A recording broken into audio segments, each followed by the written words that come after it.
ಇದು ಟ್ರಿಗ್ನೋಮೆಟ್ರಿದು 14ನೇ ವಿಡಿಯೋ. ಇಲ್ಲೇನಂತ ಕೊಟ್ಟವ್ರೆ, ಕಾಟ್ theta equal to 7/8 ಅಂತ ಕೊಟ್ಬಿಟ್ಟು ಎವಾಲ್ಯೂಯೇಟ್ ಇದನ್ನು ಕಂಡುಹಿಡಿಬೇಕು. 1 + sin theta times of 1 - sin theta ಅನ್ನೋದು, ಇನ್ನೊಂದು divided by 1 + cos theta times of 1 - cos theta. ಎರಡನೇದು ಕಾಟ್ ಸ್ಕ್ವೇರ್ ಥೀಟಾ ಅನ್ನೋದು ಕಂಡುಹಿಡಿಬೇಕು. ಫಸ್ಟ್ ಇದನ್ನು ಕಂಡುಹಿಡಿಯೋದು ಕಾಟ್ ಸ್ಕ್ವೇರ್ ಥೀಟಾ ಅಂತ, ಆಮೇಲೆ ಟ್ರಯಾಂಗಲ್ ಹಾಕ್ಬಿಟ್ಟು ಸೈನ್ ಥೀಟಾ ಕಾಸ್ ಥೀಟಾ ಕಂಡುಹಿಡಿದಾದ್ಮೇಲೆ ಇದನ್ನು ಕಂಡುಹಿಡಿಬೋದು ಪೂರ್ತಿ. ಫಸ್ಟ್ ಯಾವ ಥರ ಮಾಡೋದು, ಈ ಥರ ಇಲ್ಲಿ ಏನಂತ ಫಸ್ಟ್ ಕಂಡುಹಿಡಿಯೋದು, ಕಾಟ್ ಸ್ಕ್ವೇರ್ ಥೀಟಾ ಅನ್ನೋದು. ಕಾಟ್ ಸ್ಕ್ವೇರ್ ಥೀಟಾ ಅಂದರೆ ಎಷ್ಟು, ಇಲ್ಲಿ ಎರಡನೇ ಪ್ರಾಬ್ಲಮಲ್ಲಿ cot square theta. Cot square theta ಅಂದರೆ ಮಾಮೂಲಿ ಕಾಟ್ ಥೀಟಾ 7/8 ಅಂತ ಕೊಟ್ಟವ್ರ, ಇಲ್ಲಿ ಕಾಟ್ ಥೀಟಾ ಅನ್ನೋದು. ಅಲ್ಲಿಗೆ ಕಾಟ್ ಸ್ಕ್ವೇರ್ ಥೀಟಾ ಅಂದರೆ 7/8 ಹೋಲ್ ಸ್ಕ್ವೇರು. ಈ ಕಾಟ್ ಥೀಟಾದು ಸ್ಕ್ವೇರ್ ಮಾಡಿದ್ರೆ ಕಾಟ್ ಸ್ಕ್ವೇರ್ ಥೀಟಾ ಆಯ್ತದ. ಅದೇ ಥರ 7/8 ಸ್ಕ್ವೇರ್ ಎಷ್ಟಾಯಿತು, 7 ಸ್ಕ್ವೇರ್ ಅಂದರೆ 7 7 49, 8 ಸ್ಕ್ವೇರ್ ಅಂದರೆ 8 8 64. ಇದು 49/64 ಅಂತ ಮಾಡಬೇಕು. ಹೋಲ್ ಸ್ಕ್ವೇರ್ ಅಂದರೆ ಮೇಲೂ ಸ್ಕ್ವೇರು ಕೆಳಗಡೆನೂ ಸ್ಕ್ವೇರ್ ಅಂತ. ಕಾಟ್ ಸ್ಕ್ವೇರ್ ಥೀಟಾ ಅಂದರೆ ಇದು. ಇವಾಗ ಮತ್ತೆ ಮೊದಲನೇದು ತಗೋಬೇಕು. ಮೊದಲನೇದು ಮಾಡಬೇಕು ಅಂದರೆ ಇದು ಮಾಡಬೇಕು, ಯಾವುದು, ಫಸ್ಟು ಟ್ರಯಾಂಗಲ್ ತಗೋಬೇಕು. ಈ ಟ್ರಯಾಂಗಲಲ್ಲಿ ಏನಂತ ಕೊಟ್ಟವ್ರು, ಇದು ಥೀಟಾ ಈ ಆ್ಯಂಗಲ್ಲು, ಇದು right angle. Cot square theta, cot theta equal to 7/8 ಅಂತ ಕೊಟ್ಟವ್ರು. ಇವಾಗ ಕಾಟ್ ಥೀಟಾ ಅನ್ನೋದು 7/8 ಆದರೆ ಕಾಟ್ ಥೀಟಾ ಅಂದ್ರೇನು, ಟ್ಯಾನ್ ಥೀಟಾದು ರೆಸಿಪ್ರೋಕಲ್ಲು.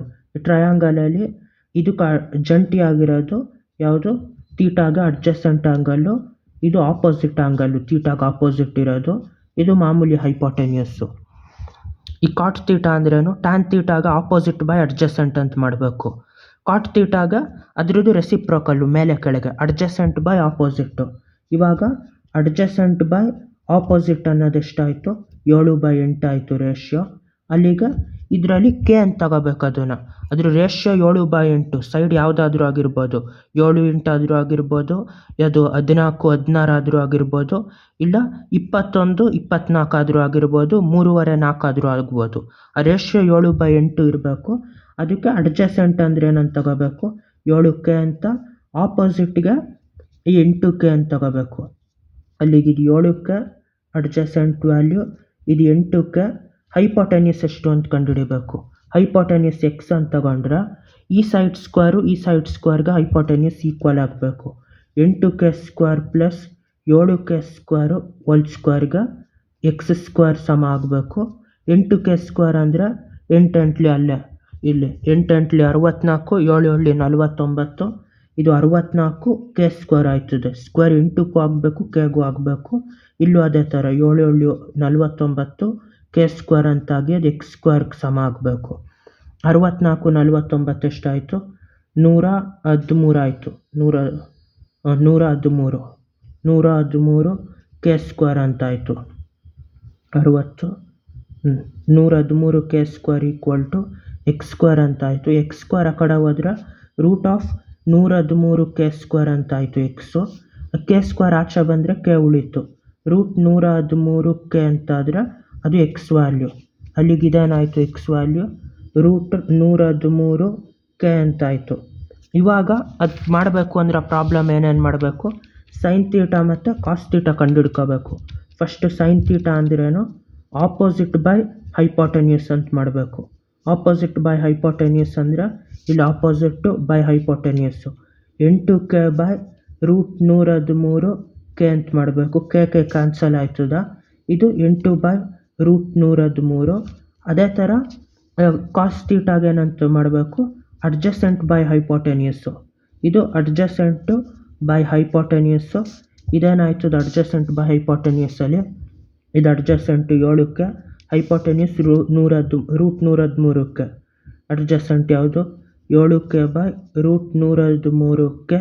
K ಕ್ಯಾನ್ಸಲ್ ಆಗಿ 7/√113 ಆಯ್ತು ಇದು.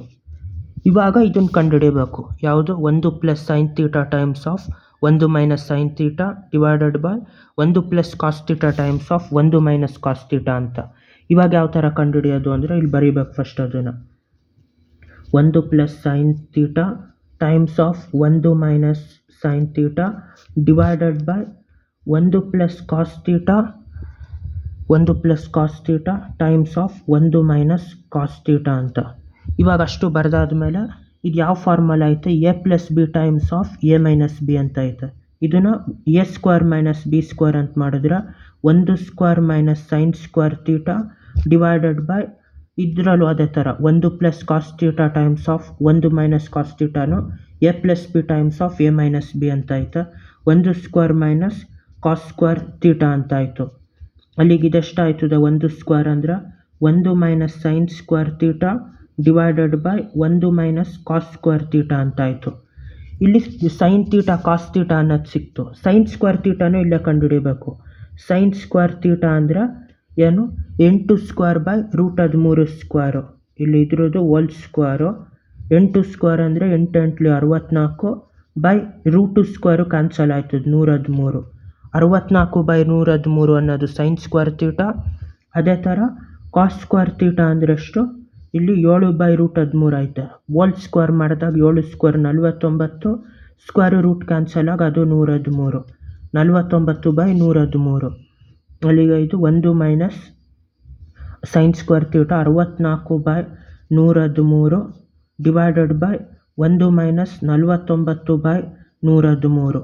113 ಕಾಮನ್ ಡಿನಾಮಿನೇಟರ್ ಅದರ ಮೇಲೆ ಇದು 113 ಮೇಲ್ಗಡೆ ಬಂದಾಗ ಅದು 113 ಆಯ್ತದೆ. ಈ 1 ಬೈ 1 ಅಂತ ಇರ್ತದೆ. ಕಾಮನ್ ಡಿನಾಮಿನೇಟರ್ 113 ಆದಾಗ ಇದು 1 ಈ 113 ಡಿನಾಮಿನೇಟರ್ ಮೇಲೆ ಬರೋದ್ರಿಂದ 113 ಆಗಿ ಇದು ಮೈನಸ್ 64 ಡಿವೈಡೆಡ್ ಬೈ ಇದು 1 ಮೇಲೆ ಬಂದಾಗ 113 ಮೈನಸ್ 49 ಬೈ 113 ಆಯ್ತದೆ. ನ್ಯೂಮರೇಟ್ರಲ್ಲೂ ಡಿನಾಮಿನೇಟ್ರು 113, ಡಿನಾಮಿನೇಟ್ರಲ್ಲಿರೋ ಡಿನಾಮಿನೇಟ್ರಿಗೂ 113 ಎರಡನ್ನೂ ಕ್ಯಾನ್ಸಲ್ ಮಾಡ್ಬೋದು. ಯಾಕೆಂದರೆ ಮೇಲೆ ಇರೋ ಡಿನಾಮಿನೇಟ್ರ್ ಕೆಳಗೆ ಬರ್ತದೆ ಇಲ್ಲಿ ನ್ಯೂಮರೇಟ್ರಿಗೆ. ಇಲ್ಲಿ ಡಿನಾಮಿನೇಟ್ರ್ ಆಗಿರೋದು ಮತ್ತೆ ನ್ಯೂಮರೇಟ್ರಿಗೆ ಹೋಯ್ತದೆ. 113 ಮೈನಸ್ 64 ಅಂದರೆ ಎಷ್ಟು, 113 ಮೈನಸ್ 64 ಅಂದರೆ 49. ಅದು 49 ಡಿವೈಡೆಡ್ ಬೈ ಇದು 113 ಮೈನಸ್ 49 64. ಇದು 49 ಬೈ 64. ಈ ವ್ಯಾಲ್ಯೂ ಯಾವುದು, ಈ 1 plus sine theta times of 1 minus sine theta by 1 plus cos theta minus 1 by 1 minus cos theta. ಈ ಪೂರ್ತಿ ಇದ್ರದ್ದು ವ್ಯಾಲ್ಯೂ ಇದು 49 ಬೈ 64. ಕಾಟ್ ಸ್ಕ್ವೇರ್ ತೀಟಾ ಅದು ವ್ಯಾಲ್ಯೂ ಎಷ್ಟು, 49 ಬೈ 64. ಅದು ಅಷ್ಟೇ. ಬಾಯ್.